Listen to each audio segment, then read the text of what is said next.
Yes, everybody, you find us at the end of Season 4, our debut season in La Liga. Let's go and find out how we finished the season. We're also going to take a look at the squad planner, my new favourite tool on FM24, and I'll explain why in the video. We're also looking at the 19s and the B team that have both had trophy-winning seasons. Everything's coming together nicely for Season 5. Let's get into it. Smash a like on today's video. Happy New Year and all that. Nice little Christmas break. We're ready for 2024 and turning Malaga into a European powerhouse. So we have finished the season in 11th place with a goal difference of -10, and we'll talk about that one in a minute because there's a kind of a little reason why we finished on -10, and we just ran out of steam a little bit. We won our last game of the season. It propelled us into 10th, and we just needed Athletic not to win to get a top 10 finish, but they won, and we finished in 11th, like way off relegation. I don't think we need to look at really too far down. There's obviously teams like Sevilla, but what I'd like to think now is that 12th is our minimum finish because all these clubs below us, in terms of money and stature and stuff like that. So I think we're only looking at the top 10. Now, interestingly, Cadiz have finished 3rd with a goal difference of +1. Only 3 draws. They finished 17th last season, which was just above the relegation zone. So a tremendous season for them. Girona, have they still got Mikel in charge? No, they've got Rafael Padalino in charge. They've had a really good season. And then obviously, these clubs behind, Sevilla and Atleti, Betis, Sociedad will be probably disappointed that Cadiz and Girona have nicked their European places. It looks like it's going to be really tough to break into this next group. We could maybe nick a 7th place or something like that.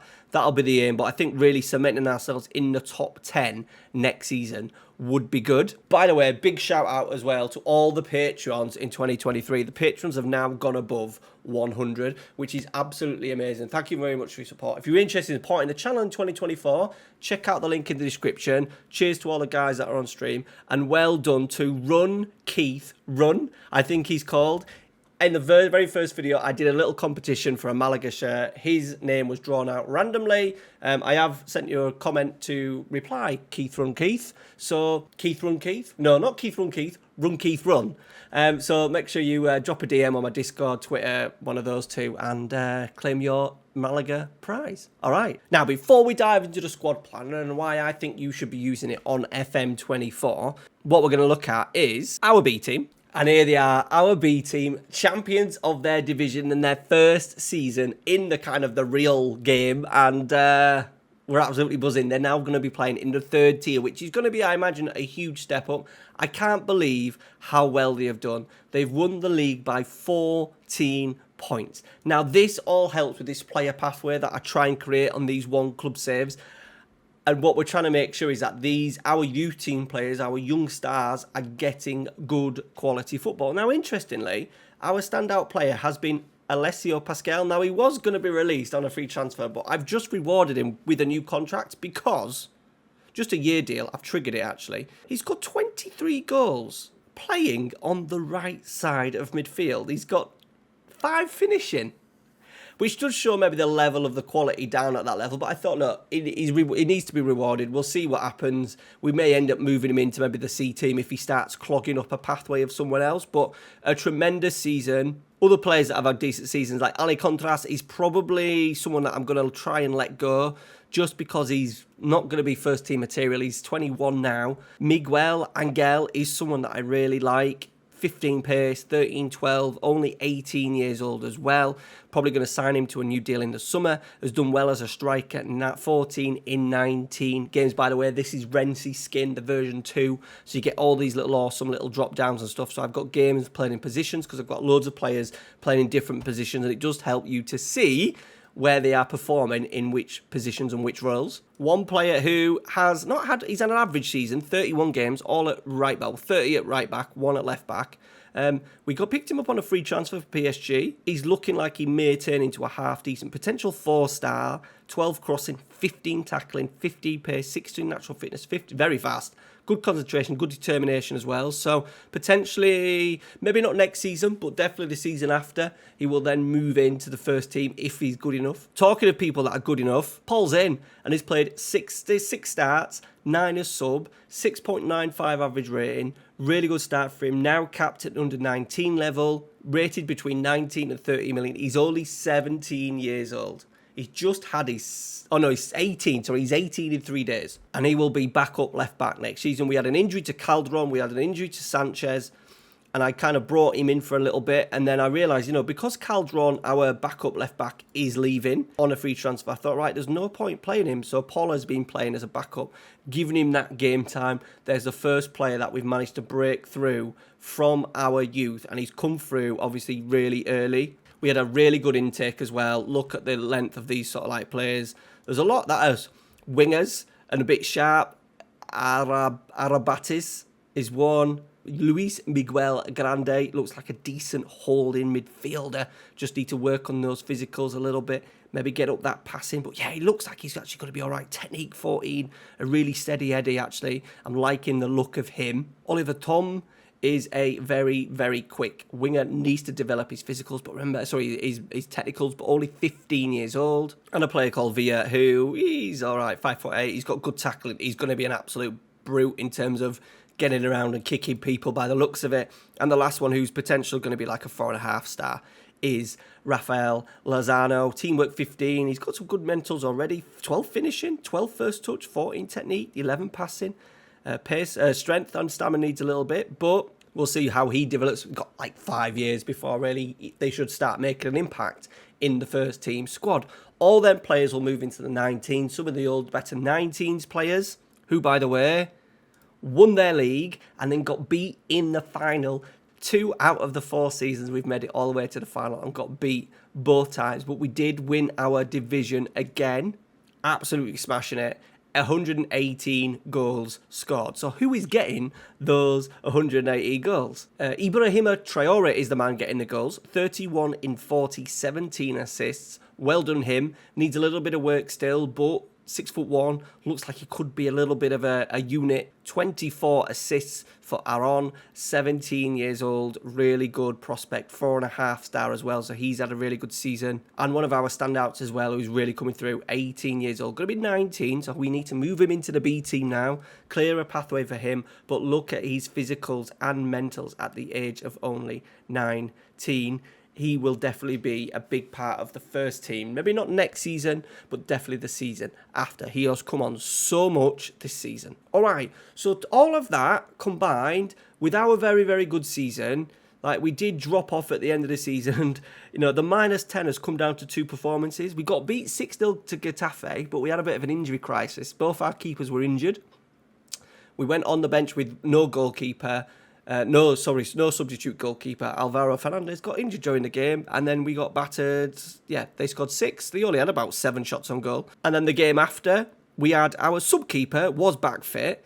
They had 5 shots and scored 4. So a little bit frustrating that we conceded a lot of goals. Like we got beat by Real Madrid really heavily towards the end of the season, but we've found a nice balance. Our wonder kid, he's worth a lot of money. Jona Kusi Azer is between 44 and 66 million. He's come in, 1 assist, but 9 goals in 20 games. And I think we'll get more out of him next season. So in terms of goals, we could do with another goal. We need another goal threat. Like Sula's only scored 5, and I think he scored 2 of them in 1 game.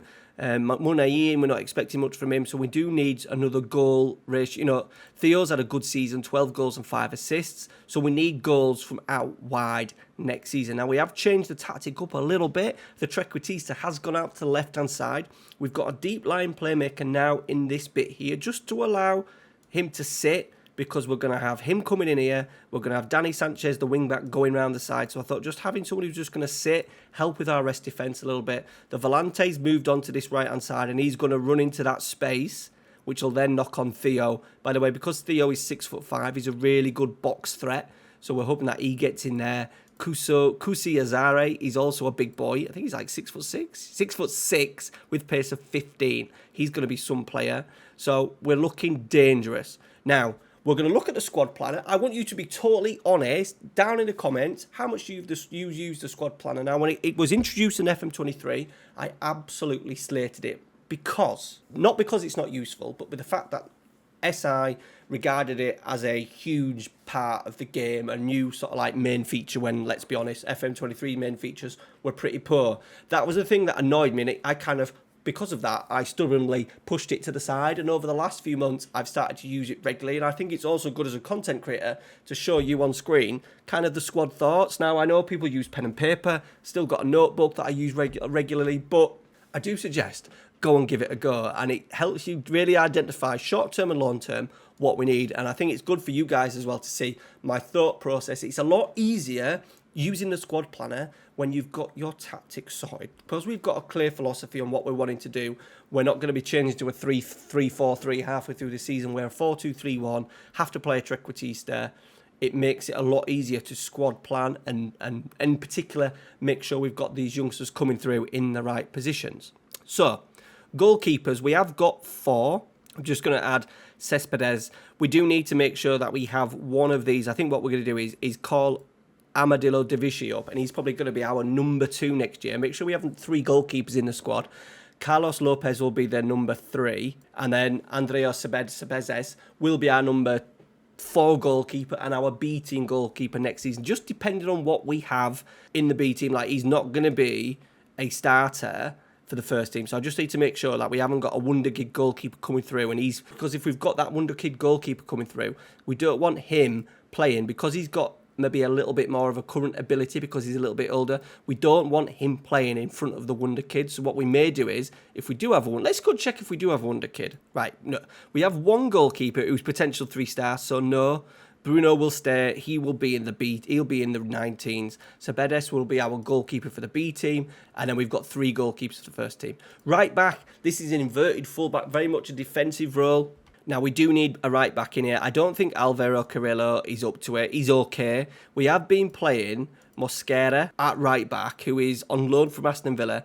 If we can do a deal for him, it may be difficult with that price. We have been given a budget of £25 million, so there's money to spend, but I don't want to be spending all that money on a fullback. We may try and get another loan done. If he is, though, he would be definitely our first choice right back. You also have these lovely little icons down here as well, because you're only using the first team. If you click on this button here, it does give you your youth prospect. And as you can see right now, we've probably not got anyone just yet. In particular, by the looks of it, Jose Antonio Villa, who's just come into our youth academy, he's way off. He's only 16. So for right now, we need to make sure we have enough depth in there. There's that other one that we spoke about, the dude from PSG. He's going to be a season away. Into centre-backs, this is where it gets a little bit interesting, I think. Seco, who's come from our youth system, he's only 18, 6'5", can play all the way down the middle. I don't think I'm going to use him at centre-half, so I'm going to take him out. I also don't think he's good enough. Schlotterbeck is going to go. Ivan Marino is someone who's been highly regarded by our staff, but I'm not quite digging him. He just lacks 15 pace. He may be someone that we just call into the first team squad next year, because I do want to make sure that Albert Carbonell gets a really good go in the B team. He needs to start in the B team. Any other prospects? Like, we've got a couple. Like, there's a guy called Jimmy. He looks pretty good. Like, it'd be nice for him and Cabral to be like our standout defenders in the reserves in the B team next year. So we may look at calling up Marino. Will Fish is okay. And then there's obviously Mosquero as well. We need to see if we can redo his loan. That would be a definite, because then he can go in. We may need to sign another centre-half. We may need to sign another centre-half. I may even look at cashing in on like a Will Fish. Yeah, he's pretty good though.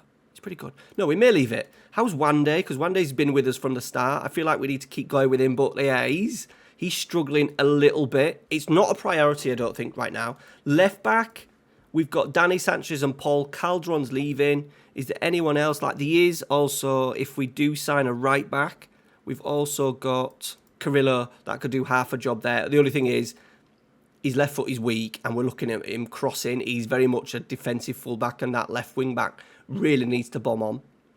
Into the middle midfield, we've got a Volante, so let's get rid of Wande. I don't want these. I don't like to clutter up players that are not going to play there. So especially like the centre-halves that could do it. They are rating Seco. He needs another season in the B team, though, I think. We've got Hamburg, who we're definitely going to try and get rid of. Serdar we're going to transfer list, so that knocks him out of the way. Moro I would like to get rid of as well, because he's peaked. He's on a lot of money. He's not absolutely amazing. 29. We got him on a free. Let's make some money out of him. Marcos Lopez is very nice, but I think a season off, so he's probably going to be in the B team. So it leaves us really short, I think, in there. So we definitely need to bring in a player. We've got João Gonzalez and Sanelli. We probably need to bring 2 in there, maybe one really top one and maybe another one a little bit aggressive, because obviously the other side, we're just struggling. I think we need to sign a really good, clever, deep line playmaker, which is going to be in here. Sanelli can't do it. Seco has no vision whatsoever. He's basically just going to hopefully be a volante. Yeah, probably a volante if anything. We're maybe just relying on his power and his size than anything. So yeah, definitely strength needed in there. Onto the right hand side, I am trying to list Eddie Calcido. Kevin Villadres, I'm gonna try and let go because his attitude's been shit. He's not played much. He's not actually that good.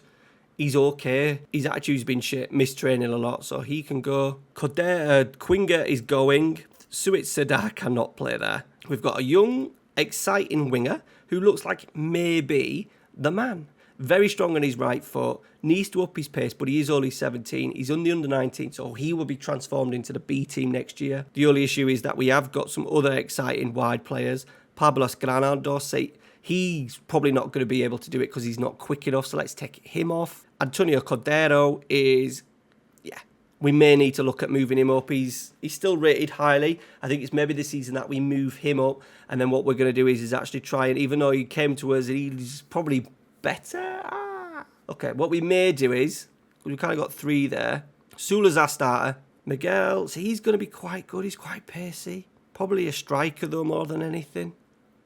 Not ready yet, though. So what we'll do is we'll move him down, and we'll go with that. We'll maybe give Javier another season. Antonio Cordero, has he got good vision? No, he's not got good vision. He's also 20. This season needs to be the season, so he needs to be in there. He definitely needs to be in there. Still really potential, so tell you what. He can go up as second place. Right. On the left-hand side, Calcido's going. Villadres, no. Miguel, no. Rojas, I think it's a striker. We are playing a Trequartista out on this side, boys. Danny Sanchez, no. Cordero, no. Quina, no. Bravo is someone that we've just not managed to give enough game time with. He does a job out on that left-hand side for us. He may just become a little bit of a squad part. It's interesting, our striker that we signed apparently could do it, but he's not. He's more of a wide target forward. Paul, no. We do have Munayin and Dele Alli. I think it's going to be Dele Alli's last season. I think we may not sign Munayin to another deal just because of his physicals. Like, he is great, but then once again, is it going to be blocking a pathway for someone else? And that's what we're potentially having with Munayin. He's been great to have that experience. Imagine him coming into a Malaga side in the change rooms, but potentially time for him to move on. So we're going to let him go for now. Habib Yil, our youngster, that right winger, potentially can also do it as well. So there's an option. But I do think we really need to strengthen in this area. Dele can't do it. So we definitely strengthen. I think strengthen with an out-and-out creative winger on that left-hand side is one of probably our number one priority. Bearing in mind that we didn't score too many goals last season, I think that needs to be the priority. And then into the middle, there's a few in here. It just says Sula could do it, which is interesting because we are playing with a shadow striker now. So that opens it up, and he is a decent physical profile. He's 6 foot, so getting into the area, so yes, potentially. João Gonzalez, no. Mora, no. Queen is going. Rojas, could he do it? Yeah, he could maybe do it. Dele, Grandos, Sanelli, no. So I think we're all right in there for now. We'll let Dele be back up, and then we've got the options of Sula as well. If we maybe potentially bring in another wide player, that could be an option. So we're happy in there. And then striker, like Calcido's going. Seco's not a striker. Rojas potentially is a striker. Ali Contras is going to probably be sold. Then we've got Bravo, Sula, main man, Jonah. I don't think we touched the striker area this season. We let those 3 go, fight them out for themselves. We've got Rojas and Angel in the B team as well, so we're looking really, really strong. 25 mil to spend. What was said, we definitely need 2 midfielders, 1 top class, 1 really strong left midfielder, potentially a right back depending on Mascara, and then potentially a new central defender. So 1, 2, 3, 4, 5 signings to bring in for Season 5. Thank you very much for watching. Special like on today's video. The streams will be back in the new year on Saturday nights. with season and updates like this going forward into 2024. Cheers, guys. Take care.